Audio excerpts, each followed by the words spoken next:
Tonight, 16 years later, family and friends remember those lost in the Cougar crash. That story, and there may be turmoil over tariffs, but there's still big optimism over this year's all-important crab harvest. I haven't seen 1 minute of negotiations that have been combative. Until you get a deal, you have no deal. But I am cautiously optimistic. I'm Terry Roberts. I'll have that story coming up.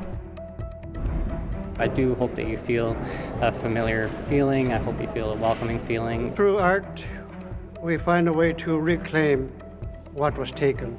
A new piece of art unveiled today inside the Confederation Building aims to showcase Indigenous culture. This is CBC Here and Now.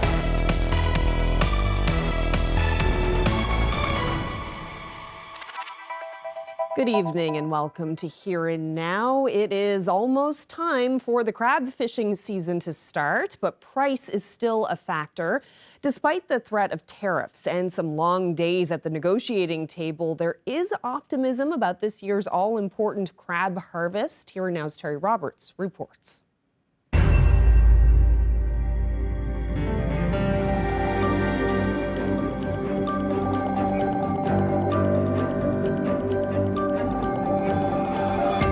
They're hard at work behind these doors trying to negotiate a wharf price for this year's snow crab harvest. And despite the threat of tariffs and the long history of confrontation in this industry, there's a lot of optimism among the key players.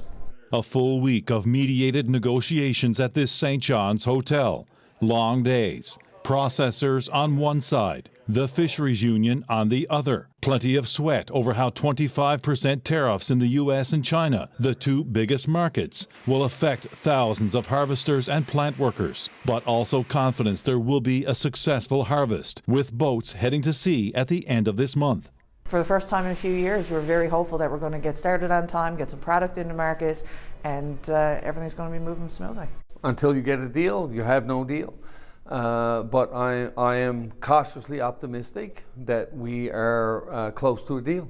It's rarely smooth sailing in the fishing industry, but Donald Trump's tariffs have stirred up the waters. And now China is also targeting Canadian seafood as the economic chaos spreads to Asia. It's made for some difficult but professional conversations around this table. I haven't seen 1 minute of negotiations that have been combative. And both sides are hopeful they can settle on a formula without having to take their cases to the price-setting panel on March 20th. The panel must accept the submission of one side or the other. In an ideal world, shaking hands across the table is always where we would rather be, rather than being in front of the panel. The last thing we need is a panel decision related to snow crab this year. A variety of seafood is brought ashore in this province, but crab is king. Last year, the landed value was nearly $500 million, with harvesters paid $3.75 a pound. Tariffs aside, the stage is set for another good harvest this year. Markets are healthy. The Canadian dollar is trading well below the American greenback. Inventories are bare. The market is definitely higher year over year, so we're very confident that harvesters are going to see a better price this year.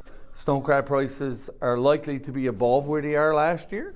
The fisheries minister is confident. Despite the tariffs, he says crab and other species will be sold in the U.S. and China this year. And he says the government will be there to help establish new markets and support those affected by a trade war. This is going to be a very, very difficult year, but it can still be a successful year. The question is, can the two sides at this table agree on a formula that shares the value of this important resource? Jeff Loader says he'll dedicate every minute of his time to that goal and has even canceled his trip this weekend to the big seafood show in Boston. No matter what it takes, no matter how much time it takes, I will be here and the union will be here. Upbeat in the face of adversity. That hasn't always been the case in this industry. But it's a refreshing change that no one wants to jinx. Terry Roberts, CBC News, St. John's.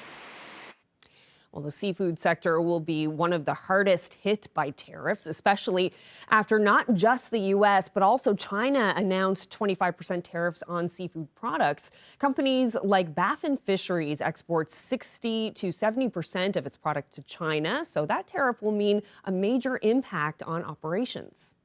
One of the big advantages for Baffin Fisheries is that a couple of years ago we created our own seafood marketing company. So we have a Danish subsidiary, Baffin Seafood, that sells our products directly into China. So we're really close to the buyers, but there's no doubt there will be pain, because not only is there the 25% tariff right at the doorstep in China, but what that means is all the Canadian companies, and I suppose some American ones too, that normally sell to China are going to look for other markets. We're going to look to Europe primarily and other shrimp markets. So with everybody moving their product or trying to move their product out of China to other markets, well, that'll put pressure on the prices there. So we will see decreases in prices in Europe that we're going to have to work against. We're going to have to do everything we can to keep our high prices. We're not going to buckle on this. We expect the Chinese buyers to take the hit. But of course, this is a commodity and sales are negotiable. It's going to be a tough road ahead. We've already hearing that a lot of companies that have product on the water right now on its way to China, that the Chinese buyers are demanding a rebate or returning the product altogether. It hasn't happened to us yet, but we know that this pressure is coming. We have over $2 million for the product on the way to China right now, and there's great uncertainty over that product. We know March 20th is the date of the tariffs, but we don't know for sure if that's the date that it had to be caught, shipped, landed. So we're going to have a lot of unknowns over the next month or so when those products land, and probably a lot of pushback. But we're going to be lobbying through the Fisheries Council of Canada and other groups for Canada to take another look at that 100% tariff on EVs. It seems as though Canada just followed the States on that one and just did what they did, and clearly the States is not a trusted trading partner with Canada. So hopefully with new leadership that the Canadian government will take a good look at that and very quickly start negotiating to change the situation. And still with tariffs, tourism has long been an economic driver for this province, bringing in about $1.4 billion every year.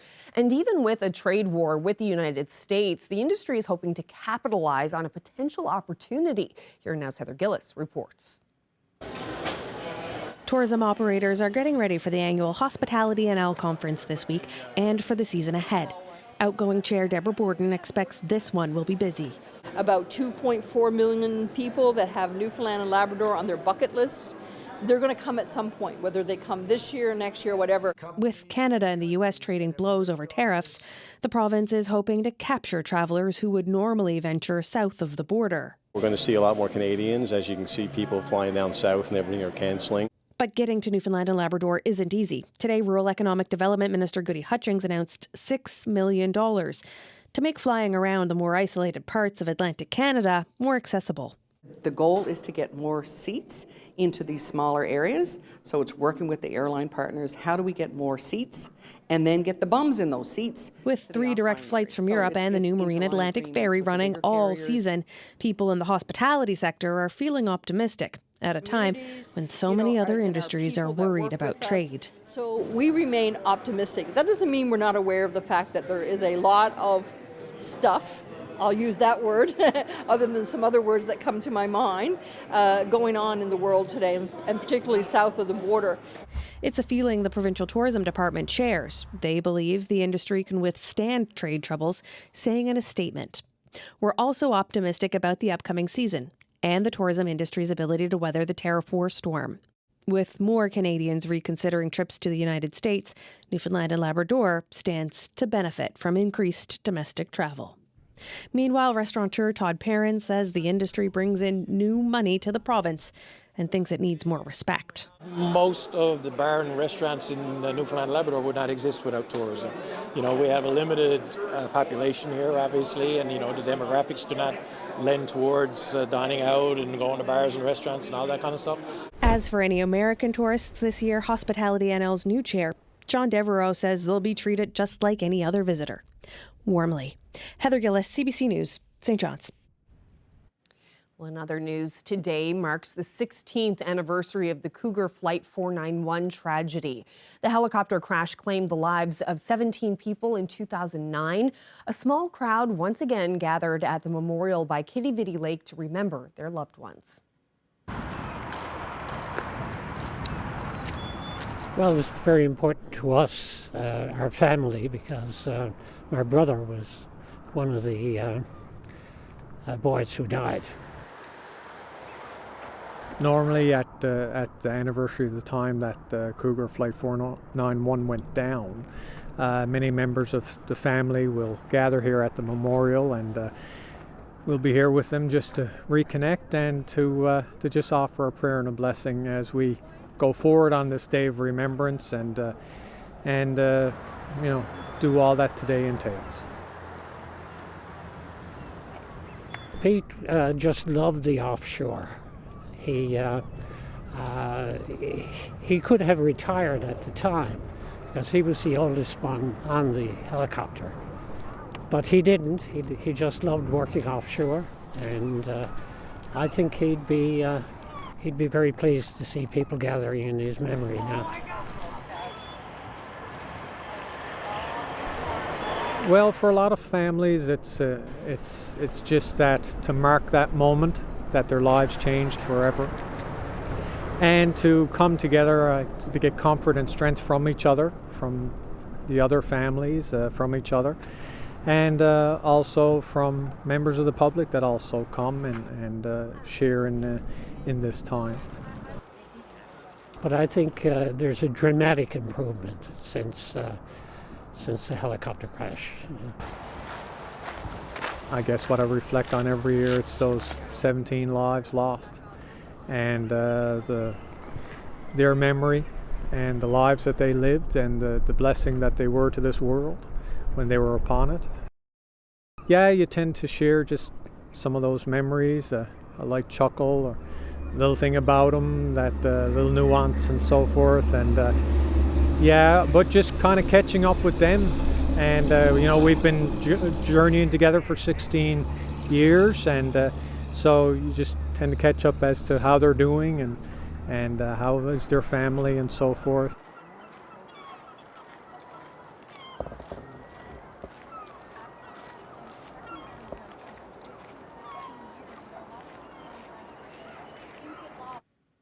Hard to believe it's been 16 years, my goodness.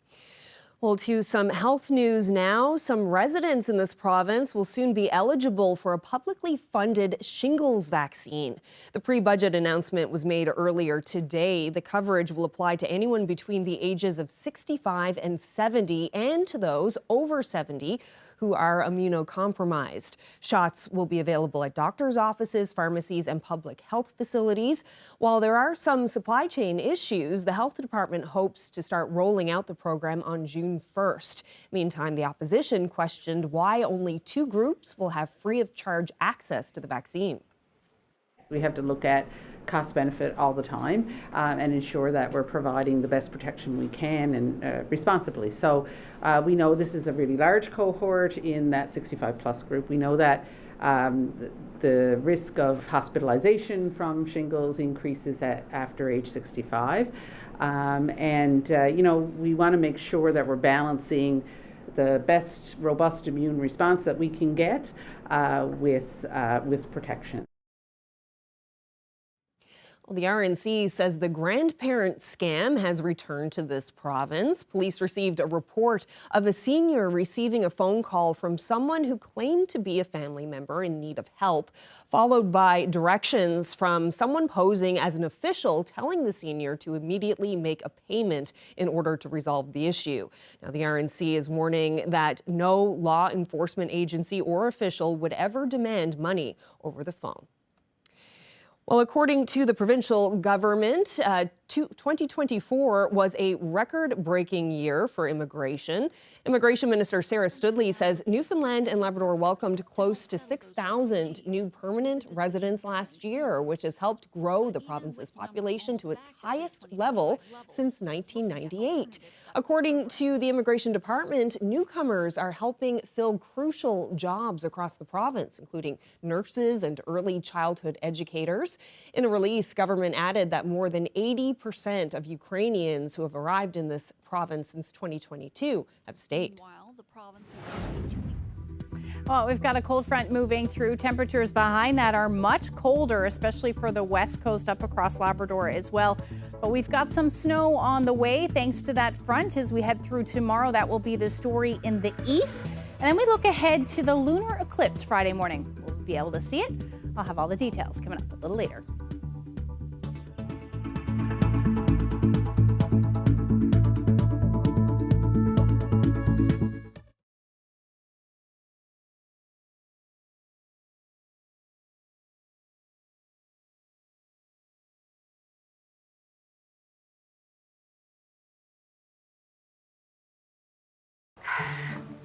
Watching dough rise always fills me with inspiration. Don't ever look at my savings account.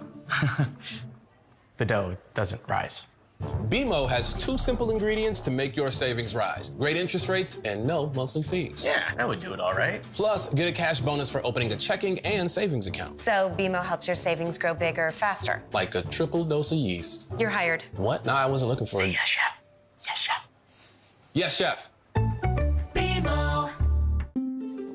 Sometimes a cold gets in the way of a good night's sleep. That's why there's Vicks Vapo Rub Advanced. The soothing vapors relieve his cough and nasal congestion to help him sleep. Vicks Vapo Rub Advanced. Good night colds. Subway's new Mojo sauce is unlike anything you've had before. Go Mojo mode on a 6-inch sub with freshly sliced turkey for just $4.99. Welcome to Jackpot City, where a land of excitement is here for you to explore.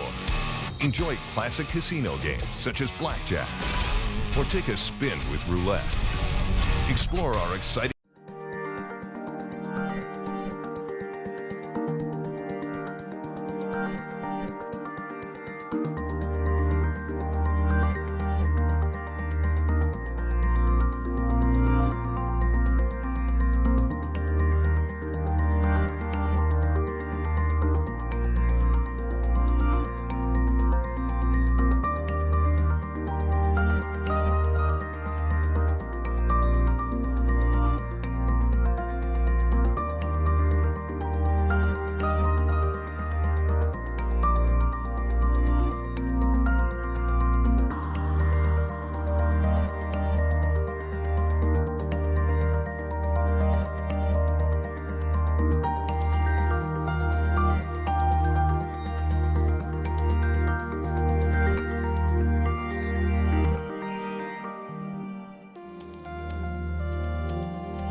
Look at that one over there.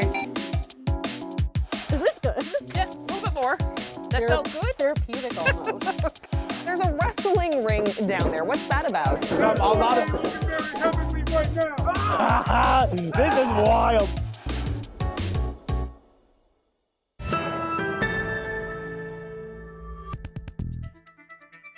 Work by an Inuk artist from Nunatsiavut was unveiled at the Confederation Building in St. John's today. The provincial government says it's being displayed as part of an effort to celebrate the art of Newfoundland and Labrador's Indigenous groups and to continue to work towards reconciliation. Here now's Mark Quinn reports.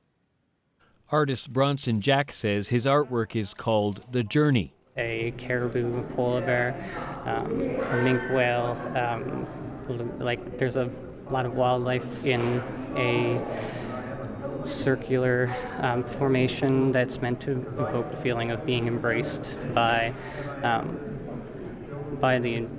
nature. There's ancestors in the Northern Lights dancing. Jack hopes his art will help Inuit people embrace their culture and leave a powerful impression on anyone else who sees it here at the Confederation Building. So if you're not from a community or not from a place where these things are familiar to you, I do hope that you feel a familiar feeling. I hope you feel a welcoming feeling. And for the people who do see things in a painting that they can relate to, I hope that they're able to see themselves in a place where they weren't necessarily going to feel the most welcome before. Nunatsiavut's president was also on hand. He spoke about the damage caused by colonization, residential schools, and northern community relocations. He also spoke about how art can help address those traumas. Through art, we find a way to reclaim what was taken.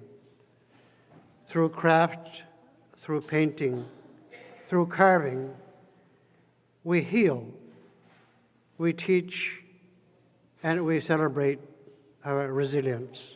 This painting is one of 6 artworks honoring the province's Indigenous groups that will be displayed here at the Confederation Building. The next work is expected to be unveiled on Friday. Mark Quinn, CBC News, St. John's.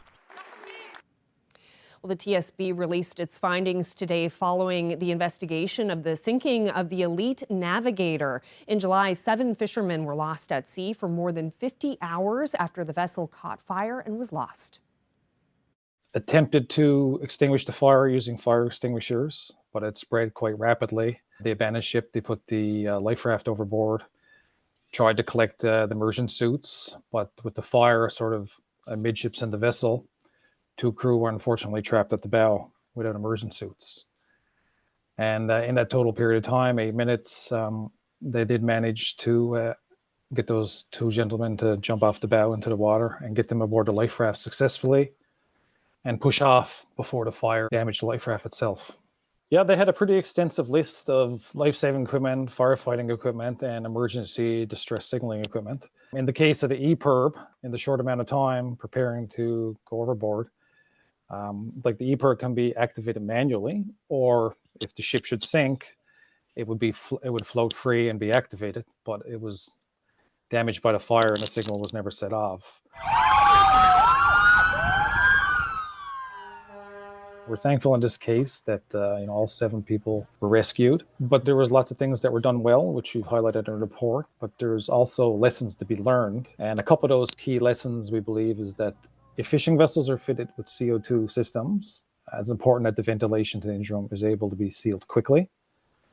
It's important that fish harvesters be familiar with the capabilities of these different distress alerting devices. So in an emergency, they can use the most appropriate device for the scenario. And having emergency equipment available and ensuring that the crew are familiar with it contributes to survival in an emergency. It's extraordinary. The conditions during that 50 hours were, as it's well documented, were very difficult with fog and without a radio beacon or a distress signal that likely delayed finding them.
Ashley, it felt very spring-like out there today with all the sunshine and the milder temperatures, but that's about to change again, right? Yeah, that's exactly what's going to happen.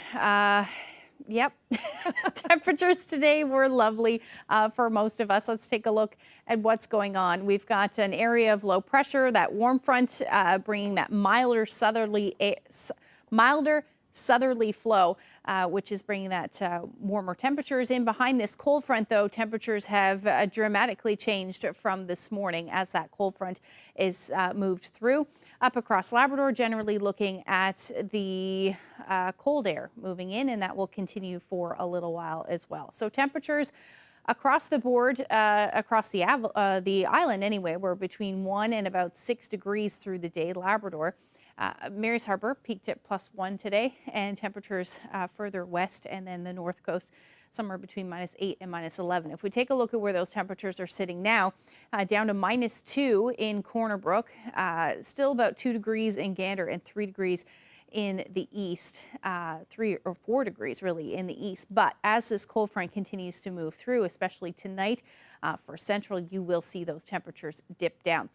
We can see where that snow was or is now. It's been falling really all along the south coast, leading to some slippery roads for most of the day today, but that is now heading further east. A little bit of shower activity, even a little bit of wet snow in the mix there for the Burin Peninsula, and we will continue to see that front push east as we head through tonight. Now, taking a look at the satellite, as far as that is concerned, still seeing some beautiful clear skies, but that again will change as we head through tonight. Just going to get rid of those clouds so you can see where the snow and rain is right now.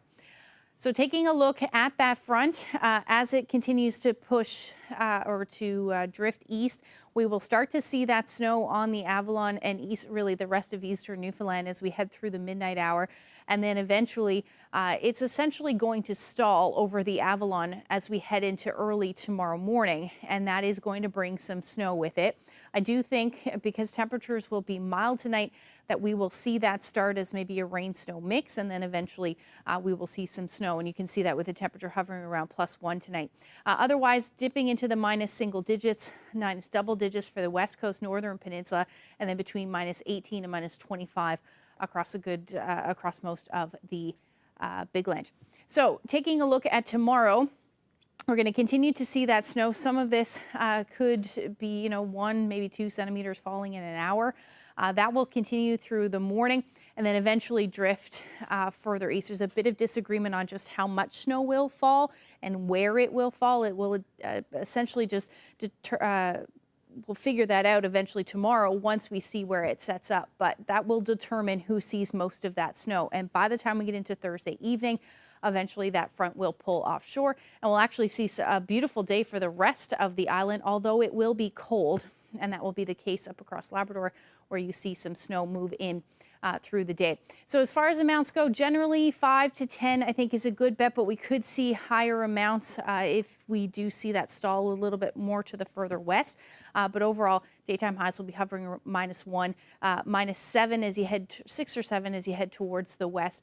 And then up across Labrador, you're looking at your temperatures well into the minus single digits, between -8 and -14 through the day. Now, there's a lunar eclipse as we head into early Friday morning, and those clear skies tomorrow are going to stick around. So basically, you can expect the partial eclipse to begin at about 2:30 in the morning.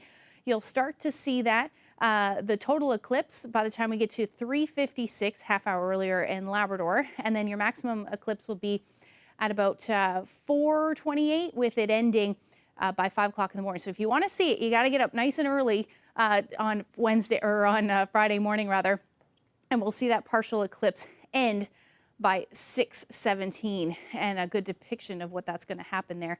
The next time we won't see this until June 26, 2029, but are we going to see it? The good news is, yes. So if you want to get up nice and early on Friday morning, most of us should have some pretty good conditions. There may be some cloud cover, at least to start the eclipse, but it should get much better towards 6 a.m. I'll break down your long-range forecast coming up a little later. That's an early rise for sure. Thank you, Ashley. Well, to the West Coast now, a line dancing class has quickly become a popular activity for residents in Irishtown Summerside. Those line dancers say it's a fun way to stay fit and socialize. The CBC's Amy Fian stopped by a class to learn more and to see if she could keep up. Hi, my name's Reese, and I'm the line dance instructor at Irishtown Summerside. So line dancing is just a group of people in lines, in long lines and behind, and you're all doing the same steps at the same time. And you don't need a partner, you can come on your own and just enjoy yourself. And you can start at absolute beginners, which is what the classes we have now, and you can move up into really fancy dance steps out there. So this is our 5th week, and we was only doing February to see how it went, and it's gone so well that we opened it up for the month of March, and as long as the month of March goes, then that's great. And then people that are here tonight, that are behind you, this is the first time they've been, so 7 new people have come tonight, so that's fantastic news, right? Oh my God, it is so much fun. And that's the thing with line dancing. It's not a competition. Nobody is judged. There's no judgment here. We all have fun. I make mistakes. Last week I taught a dance and put steps in that didn't even exist, and we all did it wrong. Then we realized we'd done it wrong. Then we had to learn it all again. And it was just, that's it. It's just lighthearted. It's fun. And it's just a way of getting exercise. It exercises your brain because you have to learn the steps and memorize them. You've got to put the music to the steps. It's a fun way of exercising and helping your mental health. And I'll be joining you tonight. What advice do you have for me? My advice is put yourself in the middle of the room. Sounds scary. Don't be at the front, because then when you turn around for me, you won't be able to see my feet. So if you're in the middle, a lot of the other people that have been coming for these 5 weeks know some of the steps, so they're more confident. So when you turn around and face the back wall, there'll be someone always in front of you that might know the steps, so you can follow them instead of trying to turn your head and follow me. Okay, how do you think I'm going to do? Have you danced before? No. Rubbish. Back to the right, and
Artificial intelligence is expected to revolutionize healthcare to help with patient diagnosis and care and even workflow for medical professionals. At Memorial University's Faculty of Medicine, AI is already being used in the treatment of patients with various brain conditions. Neuroscience professor Michelle Plowman showed us around her lab at the Miller Center and demonstrated how AI is changing patient care. So when you look at this, it looks like a linoleum floor. But actually, when you look closer, underneath here is an electronic walkway. It's 400,000 sensors. They're all live all the time. And they tell us about the strength of the pressure, which we will see on the screen. Well, we focus on 3 main issues that people experience. So multiple sclerosis would be one. It's very common, unfortunately, in Newfoundland. It happens mainly in women, so it occurs in women 3 to 1. And it begins as a very sneaky disease that it sneaks up on you. You find you change your balance, things are changing in your life, and it's subtle. It takes a long time to be diagnosed. And the second disorder we focus on is stroke, which is entirely different. It tends to affect people in their 60s. It happens usually suddenly, and the course of recovery is more known, and we understand it better. And the third disorder we focus on is called mild cognitive impairment. So these are individuals who do not have dementia, they don't have a diagnosis, but they're noticing that their thinking is slowing down a little bit, or they might be feeling forgetful. How does artificial intelligence factor into everything you're doing here? Right. Well, it didn't factor in 10 years ago because we had simple tools. We asked you, we had 2 marks on the floor. We said, walk between these marks. Or I would videotape you, or just think, oh, well, maybe you walk differently. But now we have better tools. So we have a walkway, for example. We can't assess all these 400,000 sensors at the same time. So we use AI to analyze that data, and we don't go in with a preconceived notion. We just say, AI, tell us what's the difference between this person who has been diagnosed with MS and this person who hasn't. And let's figure it out. What is the root of the problem? We also have robotics. This device is called KinArm. It's made in Canada and it started off at Queen's University. And what it does, it appears to the user to be a game. But actually what we're doing is testing your ability to take visual information, process it quickly in your brain, and produce a motor output. So we have tasks where you're moving your arms in space. We're asking you to think as we get tasks that are more cognitively difficult. We look at what errors are you making, and we can compare you to other individuals. So we're hopefully letting AI do that. We're also doing brain imaging.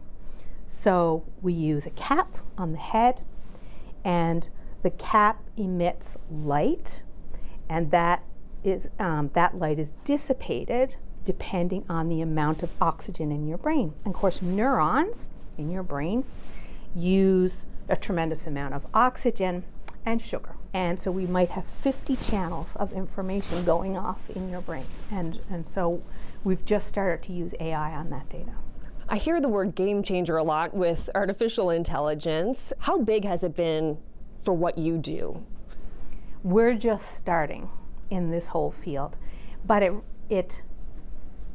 what it does is it took us from a platform of, I would say, rudimentary approach to the next level up. Like 10 years ago, I couldn't have imagined that we'd be using AI on our data. And I think in 10 years, we'll be shocked with where we'll go with it. And people are intimidated by AI. They think it's sort of artificial, that it's taking over from humans, but these are tasks that human computation can't do. Will never be able to do. So we don't have a way to process all this data fast enough for the human to use it to benefit their health. The only way I see it is AI. What do you see happening in 10 years? Like, where do you think it'll be in 10 years in terms of what you do here in this lab? I think we'll scan the brain. Within a few minutes, we'll get you to do some tasks, some thinking tasks, some hand tasks. We'll find our targets. We're like, yep, okay, now we think you need 4 weeks, 5 weeks, you need this kind of training. It'll be tailored to you. It'll go into an algorithm. It'll be simplified.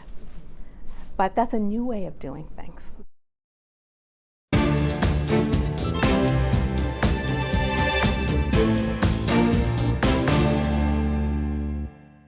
Canada is hitting the United States with tariffs on $29.8 billion worth of goods after President Donald Trump slapped a 25% levy on steel and aluminum.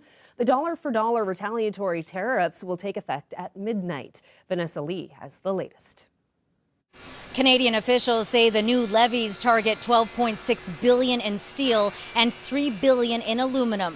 The counter tariffs will also apply to other products, including computers, sporting equipment, and cast iron goods. Finance Minister Dominic LeBlanc, who is the government's point person on Canada-U.S. relations, calls Trump's attack on the Canadian industry unjustified and unjustifiable, and says Canada must retaliate as the U.S. disrupts what was once one of the most successful trading relationships in the world. We will continue to maintain our countermeasures and increase them on April 2nd. This is no surprise to the American administration if we can't get to a position where their initial measures are all lifted.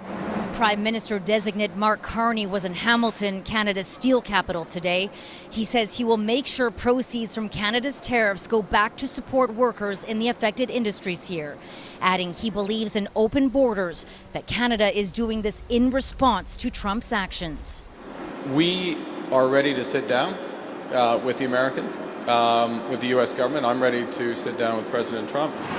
All of this uncertainty is having an impact on the bottom line of so many Canadian businesses, including here at Nagas Innovation, which produces energy recovery ventilation units used in places like schools and seniors' homes. President Michel-André Lamarche says they've had to cut the hours of 60 workers at its sister plant who are working 4 days a week now instead of 5 because business has slowed down. Clients are not asking for our products anymore on the U.S. side because of the uncertainty.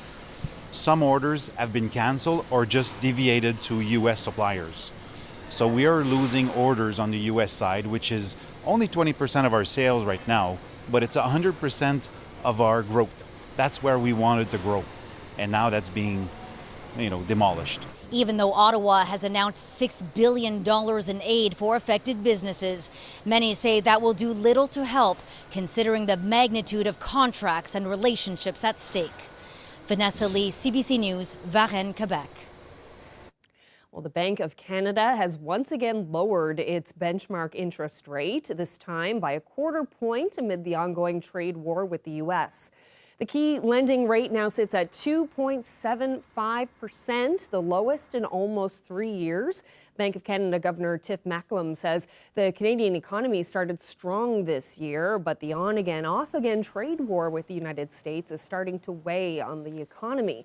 Uncertainty has shaken business and consumer confidence. Macklem warned the economic damage could be severe depending on how steep tariffs are and how long they're kept in place. Well, it may feel like spring for parts of eastern Canada right now, but keep the winter jackets close. Cold weather is set to return tomorrow. The CBC's Johanna Wagstaff explains what may be behind the cold snap. Very cold air is returning to parts of the northern hemisphere. You've probably seen the headlines. Is it a polar vortex collapse? Is it not? Does it matter? It will get cold for parts of eastern Canada and northern Europe as we head into the middle of March. But where's the cold coming from? The polar vortex is the air that circulates over the north and south poles. It's always there, but it exists pretty high up in the sky, 15 to 50 kilometers in the layer we call the stratosphere. It's the layer above the troposphere where most of our weather is at. Sometimes this vortex gets knocked down or stretched to lower latitudes, especially during something called a stratospheric warming event. That's a super ominous and scientific way to say rapid warming in that upper layer. In fact, sometimes this rapid warming is so disruptive, it reverses the normal counterclockwise direction of the vortex and winds start blowing clockwise. This only happens once every couple of years. When we get this reversal of winds up high, sometimes it can act like a barricade for the wind at lower levels. You get sort of crashing waves happening vertically and horizontally in the atmosphere. So yes, sometimes these big warming events high in the Arctic can lead to deep freeze outbreaks for Canada and Europe. And it goes the other way too. Sometimes big warming events at the surface can translate all the way up into the stratosphere, but not always. Sometimes the lower level Arctic air spills down on its own without this crazy warming event needed, or sometimes the crazy warming event happens, but our jet stream does its own thing anyway. The layers do interact, but as you've probably guessed by now, it gets very complicated. And that's why there's always a bit of hesitation from scientists, myself included, when we hear the term polar vortex outbreak in connection to our weather. So what's the case right now? Well, there are some signs in the forecast models that we may see a massive warming event for the polar vortex, and the winds may even reverse, but it's not for sure. And even then, we don't know for sure what that will mean for the lower levels of our atmosphere, aka our weather. But we do know that this is an area of research scientists are really interested in right now, especially when it comes to climate change and how the different layers of our atmosphere are responding to all this extra heat.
Well, one New Brunswick senior has found a unique way to do what he loves, and even a hip injury couldn't stop him. An 88-year-old man loves to cross-country ski so much, he's figured out how to hit the trails without fearing a fall.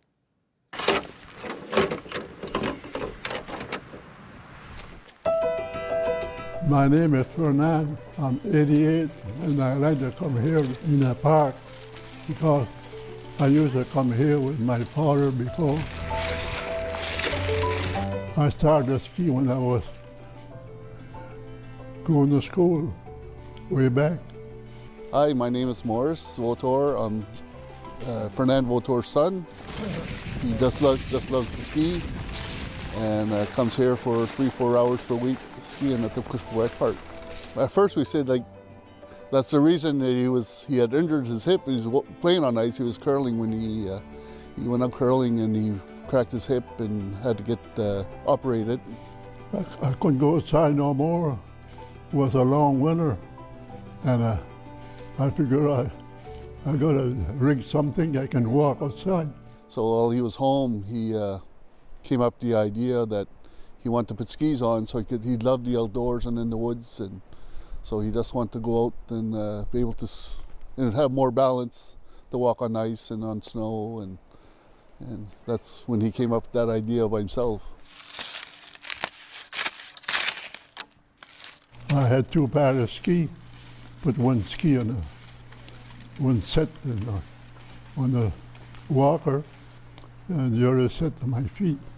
I put some angle and screw good and tight on the ski.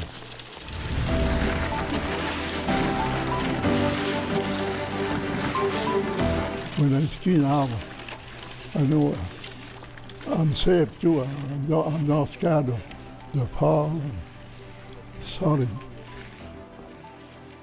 Sometimes I go a little bit faster, slow down, and I get a little bit tired, but I just sit down on my chair, and after that, when I take a rest, I go keep going. At this age, why not? I mean, it's better here than to be lying in the bed or, like you said, like being in the home, or he enjoys it. Why not? I'm so happy, so lucky.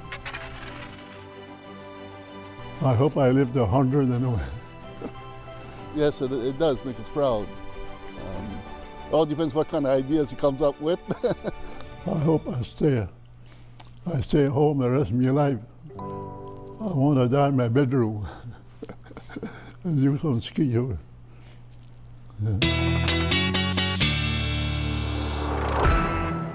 Oh, that is some passion and determination there. It's one way to love winter. Yeah, for sure. Yeah. I guess anyone who wants to go out cross-country skiing, we are getting a bit of snow tomorrow. Maybe not enough for... Well, I mean, it'll certainly brighten things up out there. Mm-hmm. It's getting a little it's pretty icy dirty and patchy, the dirty season, I guess. But we'll whiten things up tomorrow for sure. But we do have a little bit of a warm up on the way as we head towards the weekend. Let's take a look at what's going on. We're actually going to start with Thursday evening. There's that cold front in behind that. We will eventually see the skies clear, and then early Friday morning, as I mentioned a little earlier, the chance to see the lunar eclipse. So early risers, you'll be happy. Finally going to see some clear skies. But through the day on Friday, it's actually going to be fairly nice. We will see some flurry activity, though, up across Labrador as another front moves through. That'll be the story into the afternoon, and then towards the coast in the evening. Clouds will definitely be on the increase, though, across the island. And once that front moves a little bit further east in the evening, we'll likely see a few flurries for the northern peninsula and the west coast as well. Overall, temperatures will hover around the 0 degree mark, maybe a little bit above through areas like central. Northern peninsula, you'll be sitting in the minus single digits. That will be the story for Happy Valley Goose Bay and towards the coast of Labrador. Otherwise, you're looking at temperatures between -9 and -16 through the day for the rest of Labrador. And then as we head into Saturday, That front will move through fairly quickly. Saturday morning looking pretty decent. Along the northeast coast, though, there's still a chance that you'll see a few flurries to start the day. But overall, we should see some sunshine. Clouds back in, though, for those of you in Labrador in Lab West. And you're also looking at the chance of some flurries. Temperatures, again, they're going to be all over the place for a little while. Minus single digits through parts of central, along the northeast coast there, up towards coastal areas of Labrador. Otherwise, hovering near or even a little bit above zero for the rest of the island, and minus single digits for Lab City. And then the long-range forecast showing temperatures warming. Now, they keep shifting the timeline, and it's looking like we should see above zero temperatures, though, through Sunday, Monday, with the potential for some rain. That will be the story for central Newfoundland as well, into the potential double digits by Monday. Same thing for the west, and then for Labrador. You are looking at your temperatures warming potentially on Monday now, but they're going to drop dramatically in the evening, and that will be the story for the west as well. Our daytime highs, our weather picture today is in Lab City. This is a great photo of snow creatures on top of Smoky Mountain. Larry shared this. God, let's love this photo. If you have any weather photos you'd like to share with us, you can do that by sending them to nlphotos@cbc.ca. Oh, it looks like marshmallows or something. It's, yeah, some heavy snow there on those trees, but beautiful sight. Yeah. Thank you so much for that great photo. And yeah, so the weather on the weekend is shifting in the warmer weather that we were expecting. I was looking forward to that. I know. And now it's pushing into kind of early next week. I'm going to keep it in the long-range forecast range, just out of reach. Oh, darn. Oh, well, it's still going to be nice and warm. That's right. Yeah. All right. Well, that's it for us. Thank you so much for watching. Good night.